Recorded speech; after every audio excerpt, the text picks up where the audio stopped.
प्लेटो का साम्यवाद सिद्धांत। प्लेटो कहता है साम्यवाद के बिना विवेक निष्क्रिय हो सकता है, क्षुधा रक्षक को भेड़िया बना सकती है।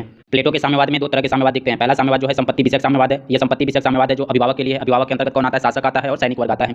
दूसरा साम्यवाद कौन सा है? दूसरा साम्यवाद है परिवार विषयक साम्यवाद है। परिवार विषयक साम्यवाद को स्त्रियों का साम्यवाद भी कहा जाता है। प्लेटो के साम्यवाद की एक विशेषता यह है कि साम्यवाद केवल अभिभावक वर्ग के लिए यह है कि उसके द्वारा साम्यवादी व्यवस्था को अपनाए जाने का सुझाव राज्य की समस्त जनता के लिए नहीं वरन किसके लिए है? तो अभिभावक वर्ग के लिए ही दिया गया है। प्लेटो का जो साम्यवाद है वह राजनैतिक है, जबकि वर्तमान साम्यवाद है वह आर्थिक है।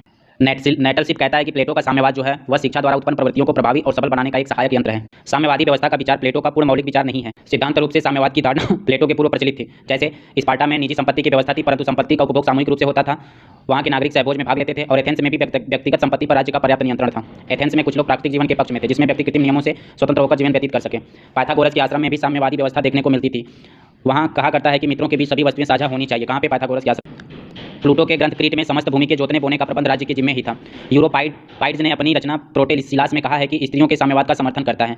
प्लेटो का साम्यवाद भोग है, त्याग भोग नहीं है, वो क्या है? त्याग का मार्ग है। प्लेटो के संपत्ति विषयक साम्यवाद का विशेषता मनोवैज्ञानिक आधार। प्लेटो आत्मा के तीन तत्व विशेष गुण मानता है: विवेक, शौर्य और इंद्रिय तृष्णा। इन तीन गुणों के आधार पर समाज को तीन वर्गों में बांटता है: शासक, सैनिक और उत्पादक वर्ग। दूसरा है दार्शनिक आधार। प्लेटो अपने संपत्ति विषयक का साम्यवाद का समर्थन विशेष कार्य सिद्धांत के आधार पर करता है। राजनीतिक और व्यवहारिक आधार। प्लेटो का विचार है कि शासन की शक्ति उन्हीं व्यक्तियों के हाथ में होनी चाहिए जो सर्वाधिक गुण संपन्न हो।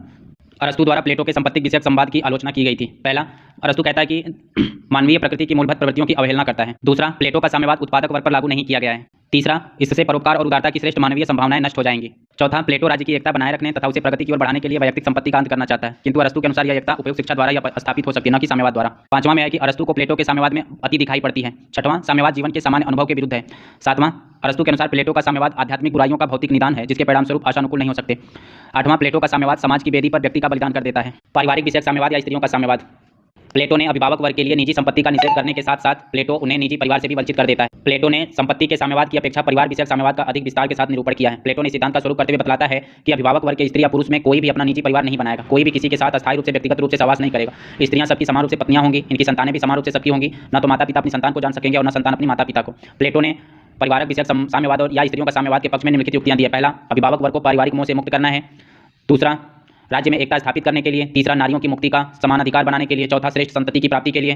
प्लेटो कहता है कि परिवार एक ऐसा स्थान है जहां मनुष्य की प्रतिभा का हनन होता है तथा पत्नी की मानसिक शक्ति चौके चूल्हे में बर्बाद हो जाती है। यह किस परिप्रेक्ष्य में कहा था? तो नारियों की मुक्ति तथा समान अधिकार के बाद। प्लेटो कहता है कि पुत्र श्रेष्ठ संतान प्राप्ति के लिए उचित आयु के केवल सर्वोत्तम स्त्रियों और पुरुषों को ही विवाह सूत्र में बांधा जाना चाहिए। प्लेटो कहता है कि शिक्षा दीक्षा का कार्य जन्म से पूर्व ही आरंभ हो जाना चाहिए। अरस्तु द्वारा परिवार विषयक साम्यवाद की आलोचना। अरस्तु कहता है कि स्त्री और पुरुष के आधारभूत अंतर्बोध को दृष्टि में नहीं रखता है। दूसरा, प्लेटो पति पत्नी के संबंधों की पवित्रता को भुला देता है। साम्यवाद मानव मनोविज्ञान की अवहेलना करता है।